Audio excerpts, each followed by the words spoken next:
పాత నిబంధన గ్రంథము సామెతలు 19వ అధ్యాయము.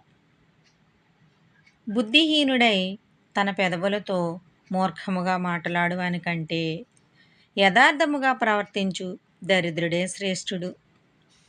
ఒకడు తెలివి లేకుండుట మంచిది కాదు. తొందరపడి నడుచువాడు దారి తప్పిపోవును. ఒకని మూర్ఖత వాని ప్రవర్తనను తారుమారు చేయును. అట్టివాడు హృదయమున యెహోవా మీద కోపించును. ధనము గలవానికి స్నేహితులు అధికముగా నుందురు. దరిద్రుడు తన స్నేహితులను పోగొట్టుకొనును. కూటసాక్షి శిక్ష నొందకపోడు. అబద్ధములాడువాడు తప్పించుకొనడు. అనేకులు గొప్పవారి కటాక్షము వెదుకుదురు. దాతకు అందరూ స్నేహితులే. బీదవాడు తన చుట్టములందరికీ అసహ్యుడు. అట్టివానికి స్నేహితులు మరి దూరస్తులగుదురు. వాడు నిరర్ధకమైన మాటలు వెంటాడువాడు. బుద్ధి సంపాదించుకొనువాడు తన ప్రాణమునకు ఉపకారి. వివేచనను లక్ష్యము చేయువాడు మేలు పొందును. కూటసాక్షి శిక్ష నొందకపోడు. అబద్ధములాడువాడు నశించును. భోగములను అనుభవించుట బుద్ధిహీనునికి తగదు. రాజుల నేలుట దాసునికి బొత్తిగా తగదు. ఒకని సుబుద్ధి వానికి దీర్ఘశాంతమునిచ్చును. తప్పులు క్షమించుట అట్టివానికి ఘనతనిచ్చును. రాజు కోపము సింహగర్జన వంటిది. అతని కటాక్షము గడ్డి మీద కురియు మంచు వంటిది. బుద్ధిహీనుడగు కుమారుడు తన తండ్రికి చేటు తెచ్చును.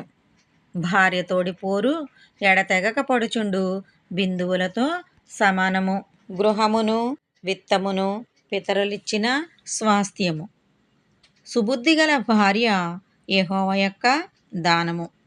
సోమరితనము గాఢ నిద్రలో పడవేయును. సోమరివాడు పస్తుపడియుండును. ఆజ్ఞను గైకొనువాడు తన్ను కాపాడుకొనువాడు. తన ప్రవర్తన విషయమై అజాగ్రత్తగా నుండువాడు చచ్చును. బీదలను కనికరించువాడు యెహోవాకు అప్పిచ్చువాడు. వాని ఉపకారమునకు ఆయన ప్రత్యుపకారము చేయును. బుద్ధి వచ్చునని నీ కుమారుని శిక్షింపుము, అయితే వాడు చావవలనని కోరవద్దు. మహాకోపియగువాడు దండన తప్పించుకొనడు. వాని తప్పించునను వాడు మరలా కోపించుచునేయుండును. నీవు ముందుకు జ్ఞానివగుటకై ఆలోచన విని ఉపదేశము అంగీకరించుము. నరుని హృదయములో ఆలోచనలు అనేకములుగా పుట్టును. యెహోవా యొక్క తీర్మానమే స్థిరము. కృపచూపుట నరుని పరులకు ప్రియునిగా చేయును. అబద్ధికుని కంటే దరిద్రుడే మేలు. యెహోవా యందు భయభక్తులు కలిగి ఉండుట జీవ సాధనము. అది కలిగినవాడు తృప్తుడై అపాయము లేకుండా బ్రతుకును. సోమరి పాత్రలో చెయ్యి ముంచునే గాని తన నోటికి దాన్ని తిరిగి ఎత్తనైనా ఎత్తడు.